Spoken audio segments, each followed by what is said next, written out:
Radhe Radhe everyone, bright সাহিত্য YouTube চ্যানেলে তোমাদের স্বাগত জানাই। অন্যরকম ভালোবাসা পার্ট 5। কিছু ভুল ত্রুটি হলে ক্ষমা করে দিও। তো চলো বেশি কথা না বলে গল্প শুরু করি। পরদিন সকালটা অন্য দিনের মতো ছিল না। মেঘলা যখন স্কুলে ঢুকলো, গেটের সামনে দাঁড়িয়ে থাকা কয়েকজন ছাত্রছাত্রী হঠাৎ চুপ হয়ে গেল।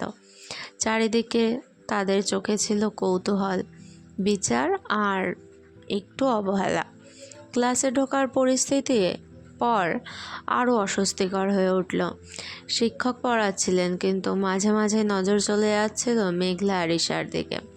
সেটা সবার ক্ষেত্রেই। মেঘলার হাত ঠান্ডা হয়ে যাচ্ছিল। সে খাতা খুলে বসে থাকলেও কিছুই লিখতে পারছিল না। হঠাৎ ক্লাস শেষে এক সিনিয়র এসে বললেন, তোমাদের দুজনকে ম্যাম ডেকেছেন।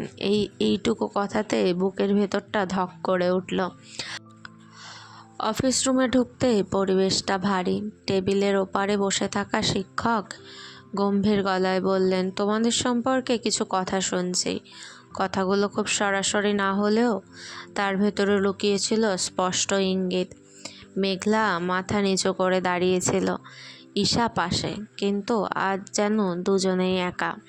সেদিন প্রথমবার তারা বুঝলো এটা আর শুধু তাদের ব্যক্তিগত অনুভূতি নেই, এটা এখন অন্যদের আলোচনার বিষয় হয়ে গেছে।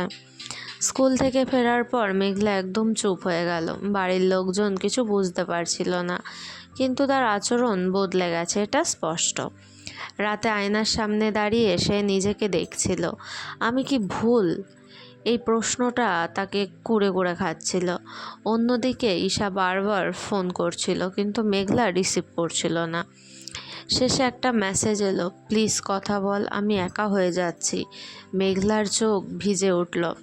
সে জানে ঈশাকে এভাবে দূরে রাখা মানে নিজেকেও ভেঙে ফেলা, কিন্তু ভয়টা এত বড় হয়ে দাঁড়িয়েছে, সে সিদ্ধান্ত নিতে পারছে না।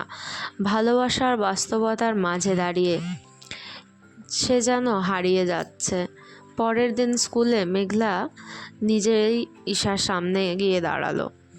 ঈশার চোখে স্পষ্ট ক্লান্তি, গত রাতের না ঘুমানোর চিহ্নই ফুটে উঠেছে।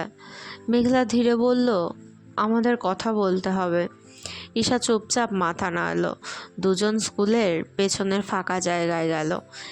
কিছুক্ষণ কেউ কিছু বলল না। তারপর মেঘলা চোখ নামিয়ে বলল, আমরা আর এভাবে থাকতে পারবো না।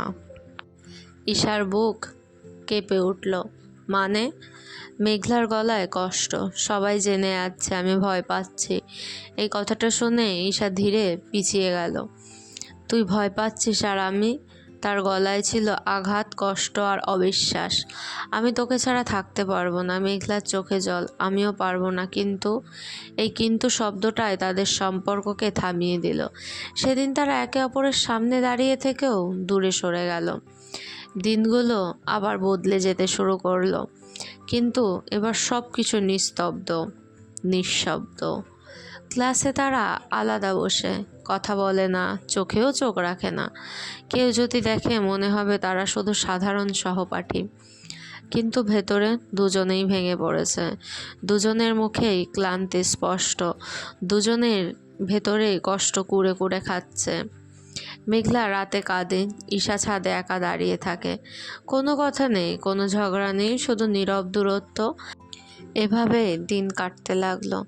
কিছুদিন পর হঠাৎ একদিন লাইব্রেরিতে তাদের চোখে চোখ পড়লো।